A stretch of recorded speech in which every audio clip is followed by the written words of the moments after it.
Est-ce Oui, que mais... le son passe très bien? Oui, un instant, bien. Ok. Je regarde un petit peu, peut-être. C'est bon. Donc voilà. Je suis informaticien de formation, mais on va dire après l'obtention de mon doctorat, j'ai plus travaillé avec des électroniciens, des automaticiens, des gens de la télécommunication. Et donc, je suis un petit peu dans un cadre où je me diversifie, on va dire. OK? Donc aujourd'hui, comme c'est un cours que je présente à des étudiants en système embarqué, et je pense que les informaticiens sont concernés, en fait, il y a de la programmation, je pense qu'ils peuvent le maîtriser mieux sur certains aspects.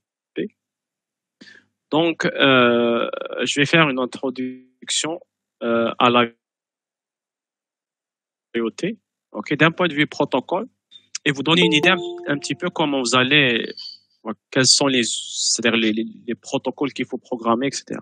C'est-à-dire, il y a le protocole hardware, c'est-à-dire comment communiquer avec le device qui fait l'IoT. Et il y a les protocoles réseau en tant que tel, en tant que protocole de communication. OK? Voilà. Donc, si on va voir du côté définition, OK? Donc, l'Internet des objets, ou IoT, ça va concerner l'interconnexion, OK, à travers Internet d'objets, de lieux ou d'environnements physiques. On va voir que on va essayer de lier le monde physique à Internet. OK? Pas forcément dans la réalité, en fait. On va parler sur certains aspects de la smart home, etc., comme IoT. OK? Mais généralement, je préfère la notion d'objet connecté. Ça peut être connecté à votre maison, juste une connexion locale ou connexion à travers Internet. Okay. Donc, il y aura la communication entre les biens qui peut être physique. Il y aura le passage entre le monde physique et le monde numérique. Okay. Donc, on va voir à travers cette connexion le récolte de, on va dire, d'une masse importante de données qui vont nous permettre de faire de l'analyse à travers l'intelligence artificielle et découvrir de nouvelles formes de savoir au sens qu'on va analyser par exemple les performances énergétiques, on va dire, d'une maison connectée, l'analyse de l'écologie d'une ville, ok, niveau pollution, qualité de l'air. Ça peut nous aider à analyser les performances de notre agriculture, etc. Donc c'est ça ce qu'on va dire, c'est-à-dire ce qu'on veut dire par rapport aux nouvelles connaissances. Donc, on va dire il y a deux façons de voir les choses. Soit vous allez la voir au sens purement réseau, ok, networking. Donc dans ce cas-là, on va voir au plus bas niveau votre objet connecté. Et quand on parle d'objet connecté, ok, on va utiliser ce qu'on appelle des noms électroniciens, d'automaticiens. On va parler de ce qu'on appelle un capteur et d'actionneur. Un capteur, c'est un objet ou là une entité qui va récolter de l'information. On va parler de capteur ultrason, capteur d'humidité, capteur de température. Il y a aussi les actionneurs. Okay? L'actionneur, ça va, dans le monde de l'électronique, ça va être des moteurs qui vont actionner. Maintenant, le type de mouvement qu'ils vont générer, ça va être différent. Okay? Donc, l'actionneur, c'est un objet qui va déclencher une action. Et comme je l'ai dit, généralement, c'est des moteurs qu'on va actionner. Donc, ces moteurs peuvent être connectés à des robots mobiles, ça peut être connecté à des mains robotiques, ça peut être donc le type d'action, mais toujours c'est l'entité de base qui va utiliser, c'est des moteurs. Après, il y a ce qu'on appelle le réseau local. Le réseau local, dans un sens physique, où ça va être à quelques mètres ou à quelques centaines de mètres. Ok? Donc c'est un réseau directement connecté à votre dispositif. Ok? Donc quels sont les protocoles réseau que les objets connectés vont utiliser? Donc les plus importants, ça va être quoi? Si vous voulez vous lancer dans l'Internet des objets, vous allez soit vous intéresser à des distances très courtes, vous allez vous intéresser au BLE, au Bluetooth Low Energy. C'est Bluetooth 5, ok? BLE, Bluetooth Low Energy, c'est le Bluetooth 5.0, ok? Maintenant, tout ce que vous utilisez comme, on va dire, bon, peut-être pas tout, parce qu'il y a le Bluetooth 4.0, c'est le Bluetooth classique et le Bluetooth 5.0. Donc, si vous utilisez des oreillettes connectées pour votre MP3 ou pour écouter de la musique ou regarder sur Internet, vous allez utiliser des... Maintenant, pour l'utiliser dans tout ce qui est, on va dire, son, c'est un peu très compliqué d'un point de vue programmation, mais pour faire des objets connectés pour des capteurs, c'est vraiment très simple de la programmer. Donc, BLE a des distances très courtes. Après, on a Zigbee. Zigbee, c'est un peu protocole très avancé qui inclut des aspects de routage, ok, et qui inclut des types d'objets. Donc, on peut différencier entre une lampe, un interrupteur, capteur. Il y a le type d'objet, ok. Après, il y a le Wi-Fi, c'est un classique. Généralement, on utilise le Wi-Fi pour se connecter à Internet. Donc, c'est un passage très court pour se connecter à Internet. Il y a LoRa. LoRa, c'est un peu, on va dire, un protocole pour envoyer des données pour de très longues distances, 2 km, 4 km, jusqu'à 12 km pour certains. Donc, c'est pour ça que quand je vous dis, quand on parle de réseau local, ça ne veut pas dire que ça sera à courte distance. Okay. Donc l'objectif, c'est quoi? C'est qu'on a ces protocoles-là qui ne sont pas, on va dire, compatibles avec le protocole Internet. Okay. Parce que notre objectif, c'est de faire acheminer l'information à votre application. Donc on va passer par des gateways. Les gateways, l'objectif d'une gateway, c'est faire le passage vers Internet. Par exemple, si vous utilisez LoRa, c'est le protocole LoRaWAN qui fait ce passage-là. OK? Pour les autres protocoles, OK? Si c'est du Wi-Fi, on ne sait pas ce qu'il y a derrière le Wi-Fi. Ça peut être la DSL, la fibre, la 4G. Attends, si vous faites de la mobilité, forcément, ce sera du LTE, etc. Donc, on a du choix. Le Bluetooth, bon, la gateway, généralement, ça va être réservé pour une utilisation locale.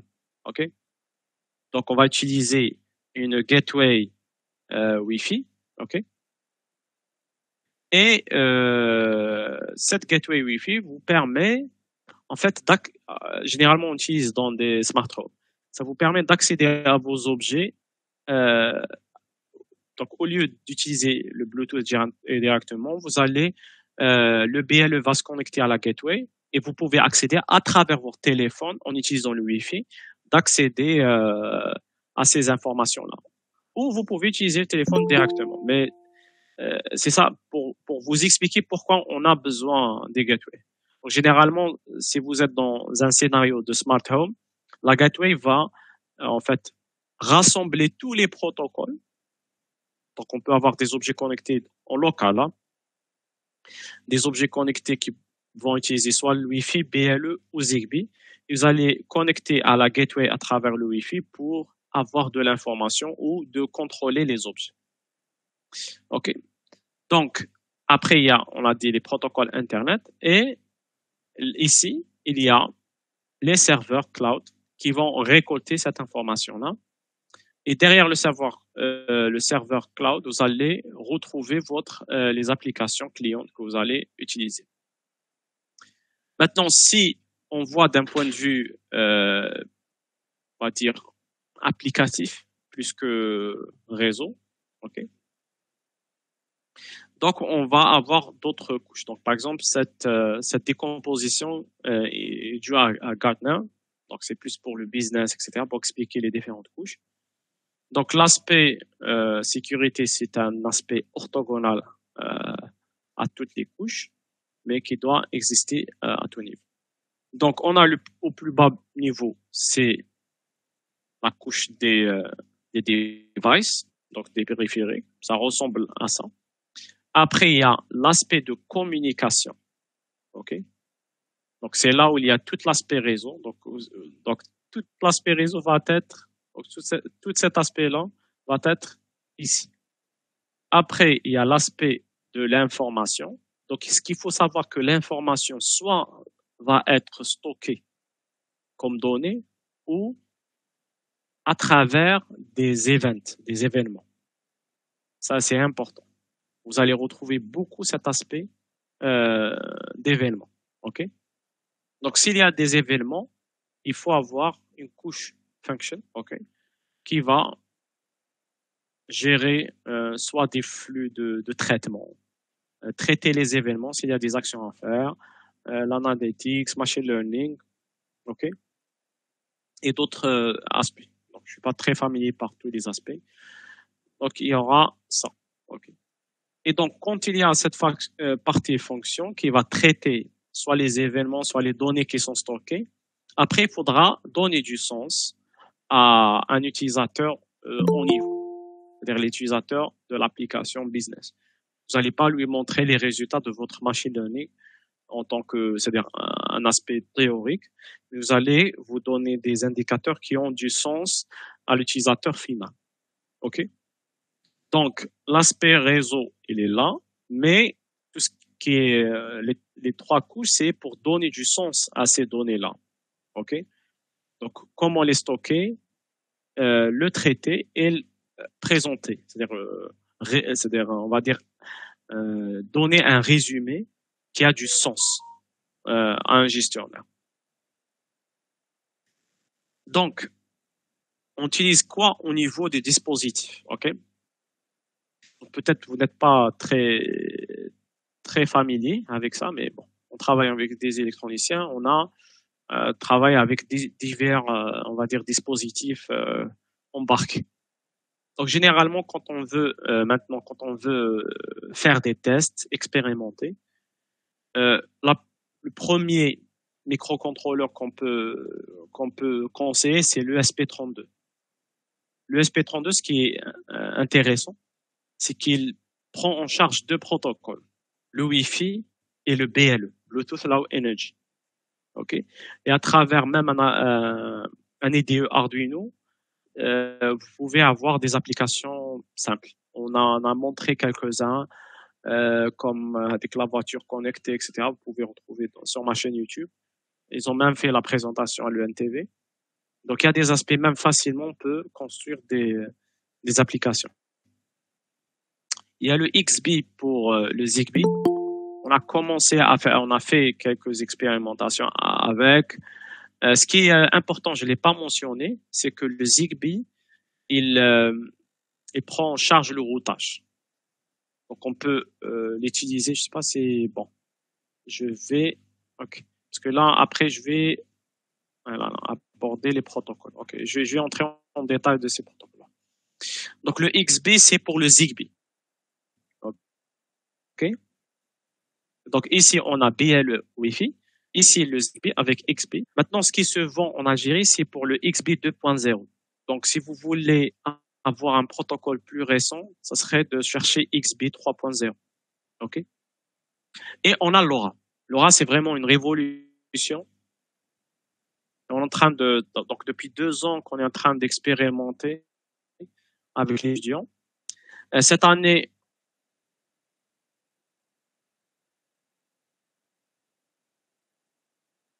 On a essayé d'être un peu, on cherche pour essayer d'avoir des applications intéressantes en agronomie. Il y a même le RAWAN hein, qui doit être pris en charge par les entreprises de télécommunications. On essaie de pousser ça et de faire des expérimentations intéressantes. Donc, ce qui est intéressant, comme je l'ai dit, c'est le transfert de données à longue distance, très longue distance. Plusieurs kilomètres. Après, ce qui est important, donc vous avez ces dispositifs-là, ok? Peut-être que vous allez utiliser ce qu'on va dire des bibliothèques qui vont simplifier. Mais ce qu'il faut savoir, si vous êtes des informaticiens, c'est d'être familier avec ce qu'on appelle les protocoles de communication hardware, ok? Donc, par exemple, pour LoRa, on utilise ce qu'on appelle le SPI, qui est un protocole Siri pour le hardware. Pour XB, ils utilisent le UART. Donc, ce que vous allez, si vous connaissez, donc on suppose que vous connaissez le Zigbee, le protocole, comment il fonctionne. Après, ce que vous devez faire, c'est votre module Zigbee, vous allez vous documenter. Bon, si vous n'avez pas de librairie, bien sûr, j'ai expliqué qu'il y a des librairies qui facilitent, etc. Même si parfois on veut aller plus loin dans les détails pour avoir plus de contrôle. Donc, pour Zigbee, il y a le UART. C'est un peu communication série. Et vous allez, il y a de la documentation. Quels sont les types de trames que vous pouvez faire? Bien sûr, certains types de trames vont avoir une relation avec certains types de paquets, on va dire, de paquets Zigbee. Après, il y a Bluetooth. Ce qu'il faut savoir, Bluetooth, bien sûr, dans Bluetooth, pour BLE, il y a des bibliothèques qui simplifient, ok, pour créer ce qu'on appelle des services avec des caractéristiques, etc. Vous pouvez voir des exemples, c'est très simple. Après, si vous voulez aller très loin, il y a, en fait, dans la spécification Bluetooth, en fait, ils définissent un type de paquet, ok? Le type de paquet qui permet, on va dire, la communication avec le contrôleur Bluetooth. Ici, bon, il illustre l'utilisation du UART, ok? Mais généralement, ce qu'on mentionne, c'est c'est-à-dire, quel que soit le protocole que vous utilisez, il y a le HCI, ok? C'est un type de protocole spécifié dans Bluetooth pour permettre la communication avec Bluetooth, ok? Donc, je répète, donc au plus bas niveau, il y aura certains types de protocoles qui permettent de gérer cette communication. Ok, soit ici SPI, UART, aussi c'est un protocole vraiment dédié à Bluetooth. Ils l'appellent le SCI. Après, il y a différents types et l'SCI, ce sera soit des commandes, des événements, c'est-à-dire c'est le contrôleur qui va vous donner des événements. Voilà. Donc, je ne vais pas en dire plus sur ça. Donc voilà, donc il y a des API, bon, pour SP32 pour le contrôle un peu plus en détail mais ce qui va vous intéresser par rapport à des bibliothèques sur Arduino, c'est ce qu'on appelle celui-là, c'est le GATT. C'est comment implémenter le GATT au niveau Bluetooth. Après, ce qui est important, c'est-à-dire quand vous faites de la programmation réseau, c'est que les protocoles, c'est un peu un aspect vraiment très complexe. Ok? La première chose, c'est ce qu'il faut savoir. Bon, ça, c'est des exemples, ok, d'aspects de protocoles qui sont déjà implémentés. Okay? Généralement, il y a ce qu'on appelle des machine state, ok, state machine, ok. Les state machines, c'est quoi? C'est si vous avez un objet connecté, si vous faites des interactions simples, c'est-à-dire vous envoyez des données, vous avez des réponses, c'est pas un problème. Mais si vous avez des interactions très complexes avec votre environnement connecté, là, il faut qu'il y ait la programmation en machine d'état finie. Vous pouvez chercher sur Internet comment vous faites cette programmation-là. Par exemple, ici, bon, ça c'est un schéma simple, quelque chose qui est déjà implémenté dans XB. Donc, ça, il y a des requêtes par plusieurs étapes jusqu'à, c'est une sorte de conversation. Et si vous faites du codage d'une conversation, il faut toujours, euh, on va dire, suivre l'état de cette conversation. OK? Donc, c'est important de savoir gérer ces interactions-là. Deuxième aspect, et c'est très, très méconnu,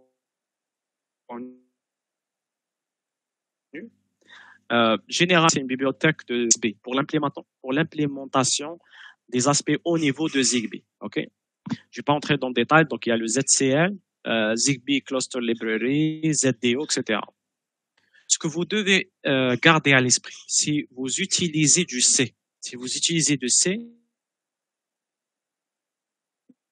et vous allez envoyer des données sur réseau. Ce qu'il faut savoir que selon l'architecture CPU, on a eu ce genre de problème. Selon l'architecture CPU, précisément l'alignement de mémoire, les champs vont être placés différemment sur la zone mémoire. OK? Donc, généralement, ce qu'on va, c'est 7 attributs. Si vous vous rappelez, donc, comment vous déclarez un structure, attribute packet. Pourquoi vous devez rajouter attribute packet? Bon, ici, il définit pour qu'il puisse l'utiliser sur tous les types de données. Donc, ce qu'il faut avoir comme information, ce que vous voulez maîtriser, bon, peut-être les informaticiens maîtriseraient mieux par rapport à des électroniciens, c'est que quand vous envoyez des données sur réseau et quand vous allez les recevoir, vous allez traiter ou gérer des buffers. Les buffers n'ont pas de sens de type, ok? Donc les buffers de données de la réception, vous allez les transformer en structure de données pour que votre application puisse gérer les données qu'elle a reçues, ok? Bien sûr, il y a certains types de données en chaîne de caractères, mais ici on suppose que votre donnée a une structure binaire bien définie avec des champs de taille bien définis. Et quand vous allez envoyer sur réseau, il faut que vous transformez cette structure de données en un buffer qui a une certaine taille, donc il n'y a pas le sens de type, et vous allez envoyer sur réseau. Si vous ne rajoutez pas ça, si vous ne rajoutez pas l'aspect attribute packet, vous aurez des problèmes. On a eu, par exemple, si on prenait Arduino et ESP32, quand on a envoyé des données, et ils n'ont pas été lus, bon, selon la structure qu'on a choisie, n'ont pas été lus où il y a eu un bug. Pourquoi? Parce que l'alignement de mémoire sur Arduino et ESP32 n'est pas. Donc, c'est une réflexe sur toutes les bibliothèques. En fait, c'était en regardant les codes sources que j'ai pu observer ça. Donc, ça, il faut toujours le rajouter quand vous allez faire ça. Maintenant, aussi, quand vous utilisez, par exemple, d'autres langages, déjà aujourd'hui, j'étais en discussion avec un de mes étudiants qui travaille avec Flutter. Il faut toujours savoir, c'est-à-dire comment vous allez transformer vos structures de données dans un type float, etc., en un buffer et inversement. Je peux pas vous donner tous les détails, mais dans Python, il y a une librairie qui permet de faire ça. Donc, vous allez données que vous allez recevoir commence par un entier de 8 bits, après un float de 32 bits, etc., etc. OK? Sur JavaScript, si vous faites des, des données binaires aussi, si vous faites des données binaires, aussi il y a array buffer, typed array si je ne me trompe pas, etc. Donc dans chaque langage, il y a des aspects qui vous permettent de gérer les données binaires et les décomposer selon le contenu des champs. Donc voilà, donc les protocoles du réseau local, ils sont ici. OK? Maintenant, chaque protocole va avoir en fait des avantages par rapport à certains types d'utilisation. Si vous faites du RFID, ça suppose que des objets qui n'ont pas de batterie vont passer par des détecteurs. Okay. Généralement, dans le transport des colis, on utilise le RFID. LoRa, c'est pour l'envoi des données de capteurs. Bon, je suppose que c'est la plus adapté à du smart city. Si vous faites de la récolte à large échelle ou même de l'agriculture dans des zones isolées pour envoyer des données. Le Wi-Fi, c'est un point de passage pour, on va dire, la smart home, pour se connecter à Internet. Bien aussi, plus adapté à du smart home. Il est aussi utilisé dans les smartwatches. OK? Il y a même, j'ai expliqué, il y a certains protocoles qui sont utilisés. Et vous pouvez même utiliser en fait, une application pour lire ces informations. Zigbee, c'est pour, on va dire, smart home et des bâtiments connectés. On peut avoir de l'envergure parce qu'il y a l'aspect routage. Donc, les données peuvent être routées à l'intérieur d'un bâtiment. Donc, ça, c'est son avantage-là, etc. Donc, il y a certains, selon les types d'applications, vous allez utiliser tel ou tel protocole. OK? Et bien sûr, par exemple, LoRa, l'avantage principal, c'est il y a moins de consommation d'énergie. Après, quand vous allez dépasser la gateway, ok, vous allez sur Internet. Okay. Généralement, quand on transporte, ok, on va utiliser de protocoles qui sont plus adaptés à okay. Ici, un capteur de perception. Ça c'est bien. C'est un broker. Je vous invite à l'explorer. Ils ont publié des écoutés par un dispositif mobile. Donc, le événement peut être utilisé pour détecter ou garder des des structures utilisées, comme je l'ai expliqué, bon, au niveau interne. Donc, il y a, ça, c'est les protocoles, ils sont très utilisés. Si vous faites, on peut utiliser un protocole basé sur WebSocket et donc basé sur HTTP, c'est le protocole WAMP. WAMP, c'est un protocole, il ne faut pas le confondre avec un serveur. Il y a Crossbar, que j'ai utilisé pendant des années, en fait, depuis 2016, pour cet aspect-là. Il est aussi très pratique. Ce qui est intéressant, c'est que si vous utilisez un navigateur, une application web, elle peut être utilisée ici. Il y a le support du MQTT dans Crossbar, mais bon, on a essayé, on a eu quelques soucis avec. Et côté Internet, bien sûr, quelles sont, c'est-à-dire les technologies de transport de données? Là, on peut être libre. Mais généralement, si on parle de mobilité, on peut imaginer la 4G. Et si vous êtes sur un scénario à base de LoRa, il y aura LoRaWAN. Et on va supposer LoRaWAN, il va exploiter la 4G pour le transport de données vers le réseau cloud. Après, il y a le modèle de sécurité. Okay. Plusieurs modèles de sécurité sont possibles. Okay. Si vous utilisez le Zigbee, il y a une centralisation de la confiance, on va dire. Donc, il y aura une clé que vous devez mettre dans tous les dispositifs, okay, afin de crypter l'interaction à l'intérieur du réseau. Okay. Donc, le plus important, c'est d'avoir une clé partagée entre les dispositifs Zigbee. Okay. Voilà.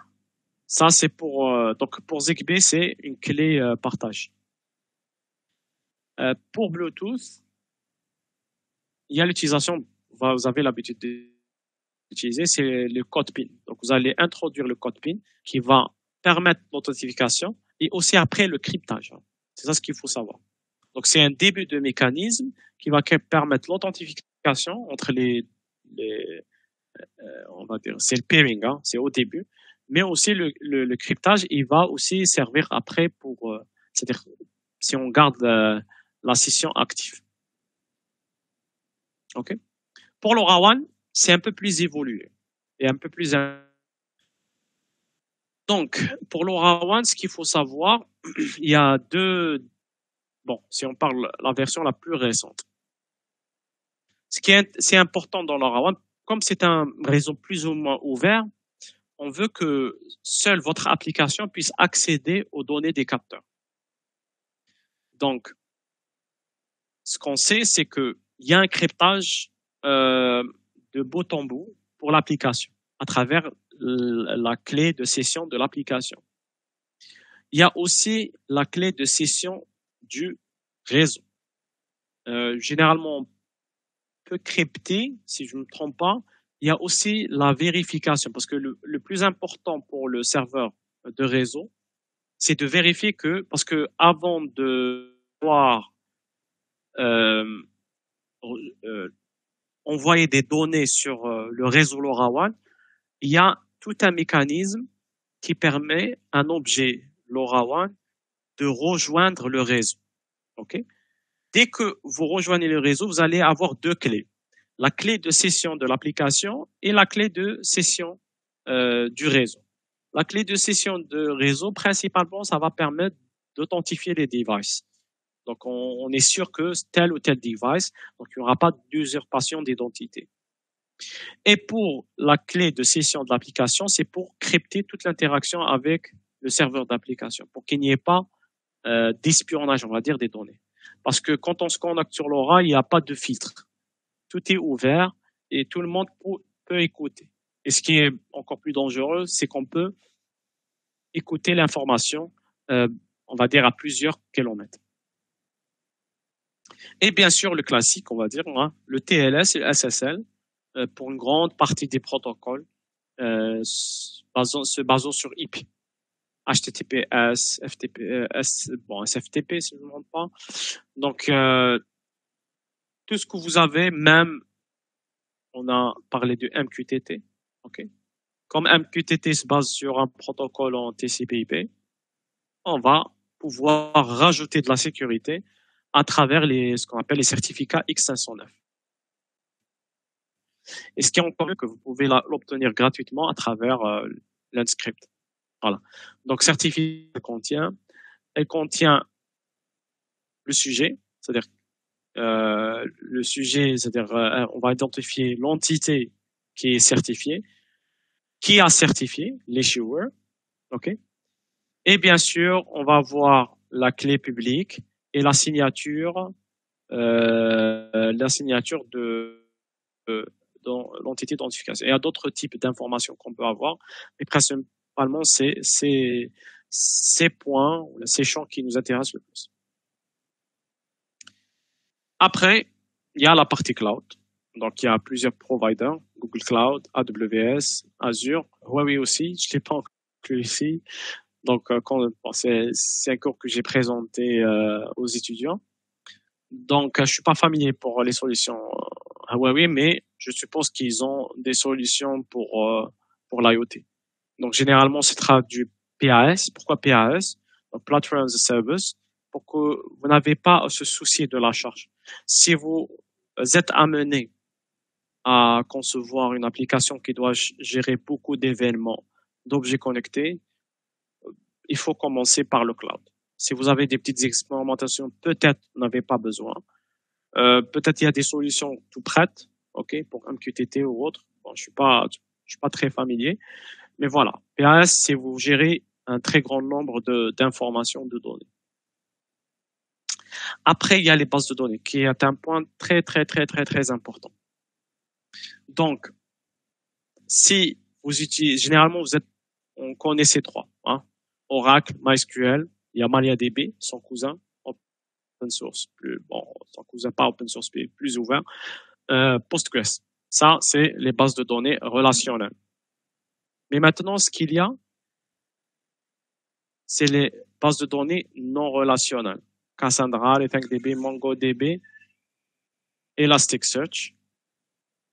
Elasticsearch, surtout Elasticsearch, qui permet vraiment d'envoyer des informations, d'accéder, c'est-à-dire d'avoir des requêtes de recherche vraiment qui ne prennent pas beaucoup de temps. Donc, pour des volumes importants de données, il y a d'autres solutions que ce que vous connaissez comme solution de base de données relationnelle. OK? Donc, il faut explorer les bases de données NoSQL. Voilà. Après, le plus important, c'est quoi?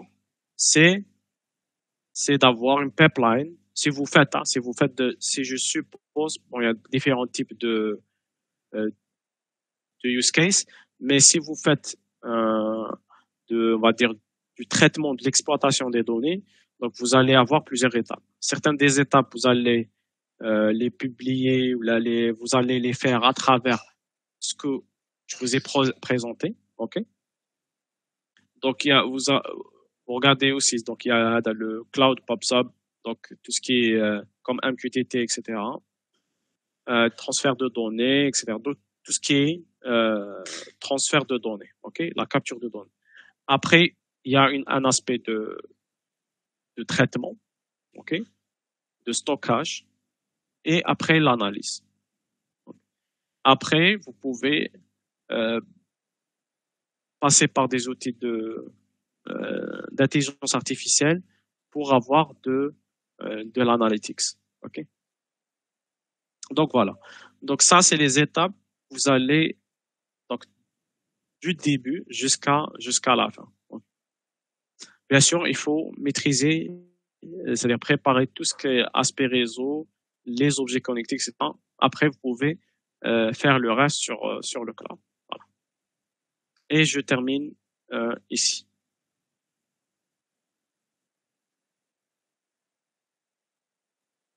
Donc, je ne sais pas si vous avez des questions. Donc voilà. Donc ça, c'est une présentation des différentes aspects principaux. Donc, si vous voulez, c'est-à-dire approfondir dans tout ce qui est IoT, je pense que ça, c'est les topics les plus importants. Donc, voilà, je vous laisse le temps si vous avez des questions. Le réseau LTE-M, c'est pas un réseau que bon, j'ai pas exploré. C'est pas le monde. Donc, honnêtement,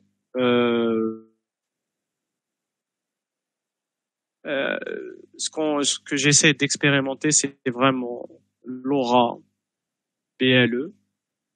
Zigbee, c'est un peu plus difficile, ok, mais LTE-M, j'ai pas exploré. Donc, il paraît que c'est un truc pour du longue distance, mais bon, j'ai pas plus d'informations que ça.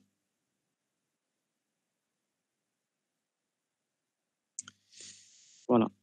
C'est quoi les platform as a service? Platform as a service, c'est quoi? C'est, vous allez faire le programme. C'est-à-dire, vous avez votre application, par exemple, web, que vous avez l'habitude de faire.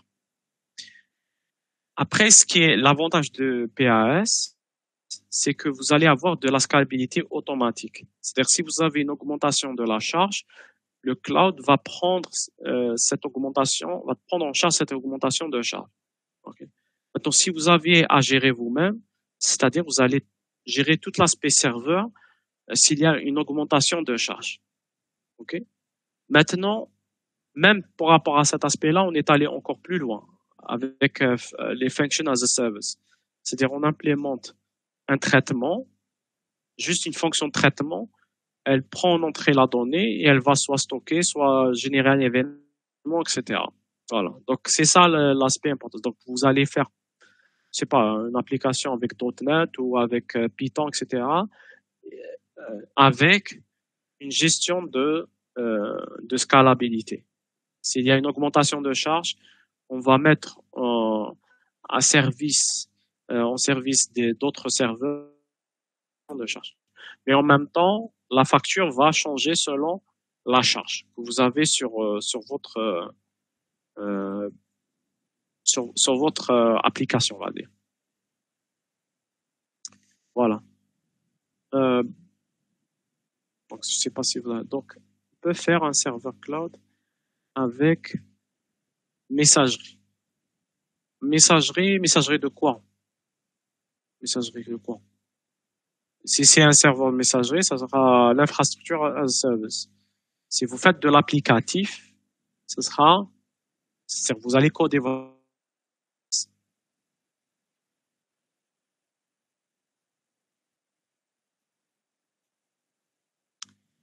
Donc voilà. Je ne sais pas si vous avez d'autres questions. Donc je vous invite, hein, même pour les informaticiens, peut-être qu'on a peur un petit peu de tout ce qui est serveur messagerie. Exactement. Généralement, vous utilisez le SAS quand vous accédez à Gmail, parce que c'est un truc qui est disponible. Donc, s'il y a une messagerie derrière, vous devez utiliser un serveur. Même si vous avez une application PAS de messagerie, mais derrière, ce sera un serveur à part. Donc, ce ne sera pas 100% PAS. Impossible de le faire en 100% PAS. Voilà, donc je vous invite à explorer les protocoles. C'est important. Il y a des protocoles auxquels on a accès. LoRa, on peut avoir des modules LoRa. On est en train d'expérimenter. LoRaWAN, on n'est pas encore. On essaiera cette année d'avoir, on va dire peut-être d'avoir une architecture LoRaWAN à l'USTHB. On est en train d'avoir un peu de collaboration avec les télécoms, c'est-à-dire les entreprises télécoms pour les pousser à faire en fait, à explorer parce que c'est une opportunité qu'il faut pas rater. Voilà. Donc, il y a deux aspects. Il y a l'aspect électronique, c'est important c'est-à-dire de se familiariser, euh, et, euh, et l'aspect, on va dire, protocole. What about Slotted Aloha? Ça, je ne connais pas ça. C'est quoi Slotted Aloha?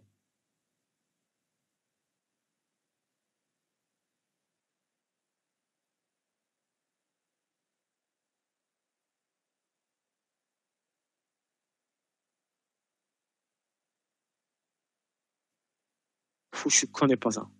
Non, je ne connais. C'est quoi exactement?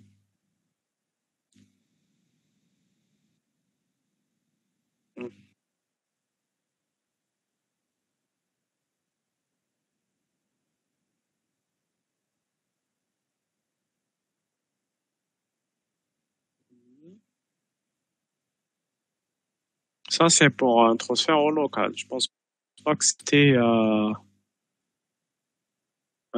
l'IoT.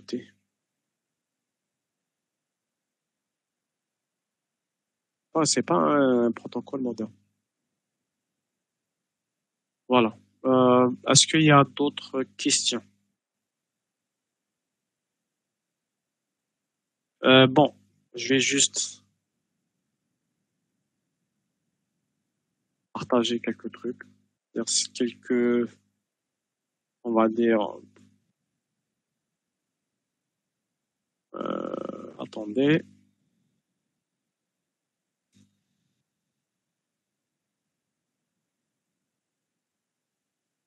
C'est accessible par le réseau. Attends, oui, bien sûr. Mais vous devez avoir un gateway pour. Ah, je connais pas, hein. Je suis pas spécialiste de Huawei. Je pense Datacom, ça sera plus réseau pur, hein. IoT Cloud, ça sera l'IoT avec le cloud. Donc, je vais vous montrer juste un petit truc. Si vous voulez, il y a quelques projets pour ça, hein, dans ma page. Euh, bon, c'est des petites expérimentations qu'on a fait avec LoRaWAN. Bien le contrôle de voiture autonome. Ce qu'il y a. Bon, voilà.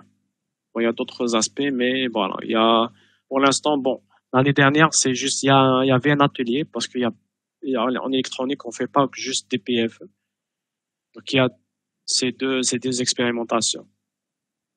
Mais cette année, on va essayer d'avoir des applications plus concrètes. Mais vous pouvez avoir des démonstrations. Oui, merci. Donc, voilà. Si vous avez des questions, si vous voulez faire des expérimentations, je serai toujours disponible. à l'USTHB. Vous pouvez me contacter à travers les... Ah, en fait, si vous avez une base sur les réseaux, il faut avoir une bonne base. Hein. Pour aller jusqu'au bout des concepts. Vous allez retrouver, on va dire, les schémas de couches, vous allez retrouver sur IoT. OK? Des labs. Il n'y a pas de labs. On est en train de faire ce qui est bon. Bon, je vais expliquer le truc. Bon. Donc, si vous faites les bases du réseau, ce que je vous recommande le plus, c'est d'aller, en fait, c'est d'aller au-delà de la CCTL. C'est d'explorer les protocoles. Si vous regardez bien, ce type de formation, ils vont juste vous donner, on va dire, la formation pour être on va dire un administrateur réseau. Mais pour être un vrai expert en réseau, il faut explorer les protocoles. Il y a beaucoup d'extensions, il y a beaucoup de protocoles. Même si vous prenez TCP/IP, il y a aussi de nouvelles générations de protocoles comme QUIC. Il y a ces protocoles IoT. Donc, ce que vous allez garder, c'est les couches réseau. Chaque type de protocole va avoir à peu près les mêmes couches, mais de façon différente. OK? Et le plus important, c'est vraiment de comprendre pourquoi il y a ces couches, OK? Et comment ça fonctionne. Le Bluetooth, il y a différents types de couches. Là, pour l'instant, je sais pas côté informatique, mais côté, parce qu'il y a le système embarqué, l'électronique des systèmes embarqués, on est très agressif sur ça, sur l'IoT. Donc, déjà le cours que je présente, c'est une partie du cours IoT que vous pouvez le retrouver sur YouTube, même si je me concentre beaucoup sur la programmation C de l'objet connecté. OK?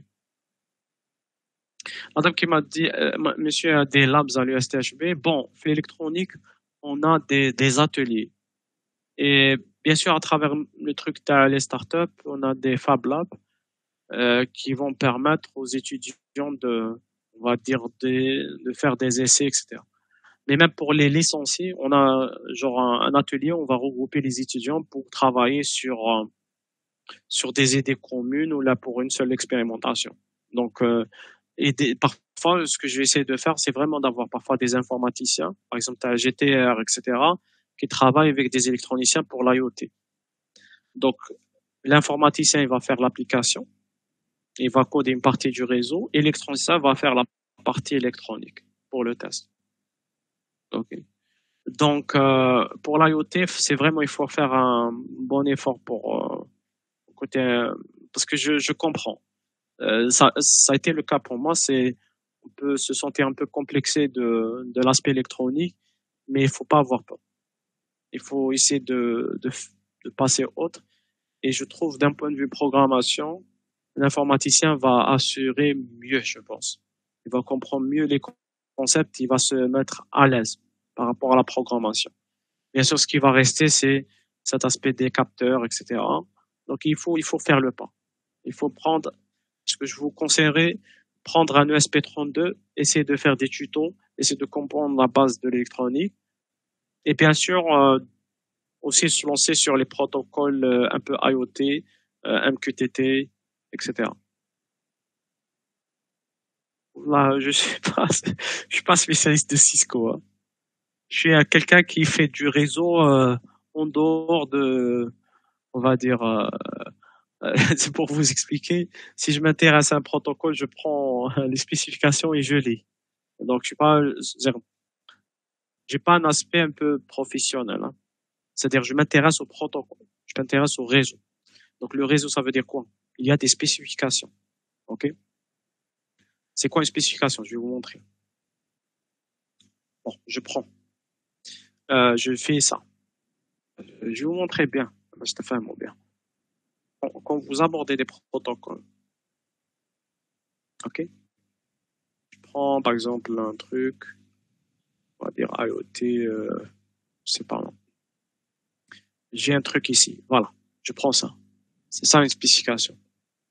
C'est pour ça que je vous dis, une spécification, c'est ça. C'est 3000 pages, des milliers de pages qui vont parler du protocole. Euh, c'est vrai que pour Bluetooth, c'est très volumineux. C'est pour simple raison qu'il y a 3 protocoles dans ce document-là. Mais c'est ça, vous avez la formation, vous pouvez avoir des formations, ok? Mais après, pour aller plus loin, les protocoles, il faut vraiment, on va dire, lire beaucoup de documents techniques, ok? Vous n'allez pas c'est-à-dire être un expert juste en suivant les formations CCMP, c'est ce que je sais pas quoi. C'est des formations qui vont vous former juste pour être un simple administrateur, et pour avoir une entrée vers le monde on va dire professionnel. Ok. Mais si vous voulez vraiment maîtriser le protocole, c'est vraiment il faut pratiquer et lire beaucoup.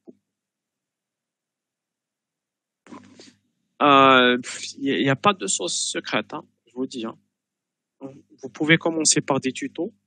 Après, essayer de finer, on va dire. Récolter des informations gauche-droite, vous poser des questions sur certains aspects du protocole. Mais c'est vraiment, on va dire, un domaine très, très, très technique. Il n'y a pas de tuto, on va dire. C'est vraiment, il faut construire son expertise en réseau, on va dire, pendant plusieurs années et approfondir euh, dans ces protocoles-là. Il y a, bon, j'allais parler de bon d'une chaîne de livres mais même avec les livres ils sont très techniques, ils sont très très. Par exemple, maintenant je m'intéresse à comment on va dire je veux construire un prototype, on va dire d'une oreillette connectée, c'est-à-dire pour écouter par exemple à travers Bluetooth du son. Et ben c'est pas simple, c'est pas il n'y a pas une ressource. Même les livres que j'ai trouvé, ok. Par exemple, je sais pas ça. Il y a Bluetooth et BLE Audio. J'ai les livres ici. Et ben, même si, bon, c'est 315 pages, c'est vraiment, il va analyser les choses on va dire, du plus haut niveau. Il n'y a rien qui va vous permettre, on va dire, de programmer, de se lancer dans la programmation, etc. Parce que c'est un truc complexe. Il n'y a pas beaucoup de personnes qui maîtrisent. C'est pour ça que je vous dis, c'est un truc qu'il faut prendre du temps. Euh, on va dire ça, c'est devenu une passion pour moi, ok, de travailler avec les étudiants et de essayer d'explorer ces choses-là. Ok. Donc désolé de vous dire, mais c'est vraiment un truc qu'il faut explorer soi-même, commencer par du tuto, essayer d'approfondir. Et c'est le cas même pour tout ce qui est TCP/IP. Hein. Il y a beaucoup de protocoles basés sur TCP/IP qu'il faut explorer. Il y a des choses intéressantes à voir. Donc, c'est vraiment, côté des protocoles, c'est vraiment un truc, il y a beaucoup de choses on va dire à découvrir. Beaucoup de choses. Que ce soit pour l'IoT, pour tout ce qui est streaming, ce que je fais aussi, hein, j'ai travaillé sur ça. C'est-à-dire, par exemple, ce qu'on utilise maintenant, Google Meet, etc. Il y a, comment ça se fait la transmission, beaucoup de choses. Et dans ces différentes choses, il y a des aspects techniques à explorer, mais vraiment, ça vaut la peine. Pourquoi ça vaut la peine? Parce que ça va vous donner des avantages pour, après, vous allez manipuler ces protocoles comme vous voulez. Vous pouvez créer les applications que vous voulez. Okay. Bien sûr, le plus simple, c'est de commencer par des protocoles qui sont TCP/IP. C'est vraiment très intéressant de les manipuler. Après, des protocoles un peu bas niveau, on va dire réseau local, etc. C'est un peu plus complexe. Il y a beaucoup d'aspects. Voilà. Je ne sais pas s'il y a d'autres questions. Donc, l'IoT, on commence. Hein, on commence à découvrir. Il y a des choses. Kima Zigbee, on l'a fait il y a 2 ans. On est arrivé à des couches. C'est, je pouvais pas, même pour les dernières années, je pouvais pas me lancer. Mais je vais vous montrer un truc. Montrer un truc. On a pu construire, on va dire, une transmission simple sur Zigbee. Mais faire un protocole complet, c'était très complexe. Euh, voilà. Ça, c'est même pas Zigbee, hein, c'est une partie du Zigbee. C'est Zigbee Cluster Library. Zigbee Cluster Library, par exemple, si vous voulez créer une lampe connectée, créer je sais pas, un système. Donc, c'est décomposé par type d'application. OK? Smart Energy, etc. Et ça vous indique au niveau du protocole ce qu'il faut implémenter pour créer une lampe. C'est-à-dire, l'objet, il va être identifié comme une lampe.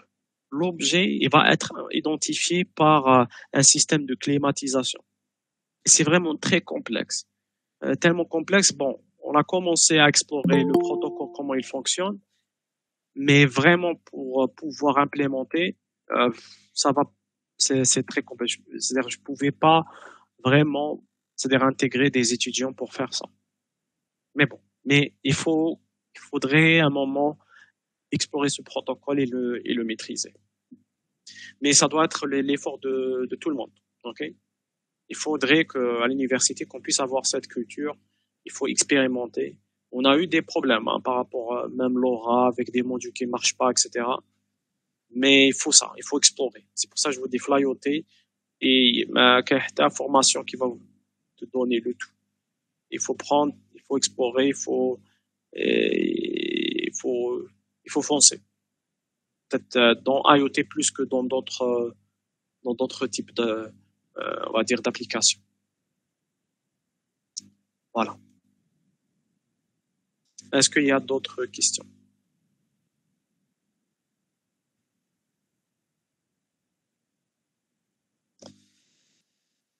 Voilà, je sais pas si bon s'arrêter ici. Ok. Donc en résumé, voilà, il faut chercher les protocoles, il faut les maîtriser. Il faut pas se dire que voilà une formation sur l'IoT. Non, je vous dis, hein, même à l'international, même en industrie, les gens ils maîtrisent pas. Ah, mais Inch'Allah, les gens ils ne maîtrisent pas vraiment les protocoles. Même à l'international, les gens, voilà, ils vont essayer de chercher tel ou tel outil vous allez retrouver ça dans les formations. Ils vont vous dire, voilà, vous allez utiliser cet outil-là et, et vous allez configurer, ça marche. Ce qui me passionne le plus, c'est vraiment d'aller programmer, faire des configurations un peu pointues, bidouiller les choses. On va bidouiller pour qu'on puisse avancer et expérimenter. Donc voilà, je vous encourage à explorer et à apprendre ces protocoles-là. Vous êtes des informaticiens, c'est très important de les maîtriser. C'est très important de les maîtriser. Je vais pas insister encore plus que ça. Même moi, je suis en début, hein, je suis en train de lire. Parfois, je prends des 3 heures, 4 heures juste en feuilletant les documents que je vous ai montrés, juste pour comprendre un point. Parce que c'est la vérité, en fait. Il y a certains aspects qui sont maîtrisés par l'industrie. C'est pour ça qu'il y a une certaine hégémonie de l'industrie dans ces aspects-là. Vous n'allez pas vous retrouver à l'université. En fait, on essaie de reprendre le contrôle, mais c'est ça. Il y a des aspects techniques, il faut prendre du temps, il faut les explorer. Voilà. Voilà, donc je vous remercie. Bon courage pour la suite et apprenez les protocoles. Déjà, j'enseigne normes et protocoles. Hein. Vous pouvez retrouver le cours sur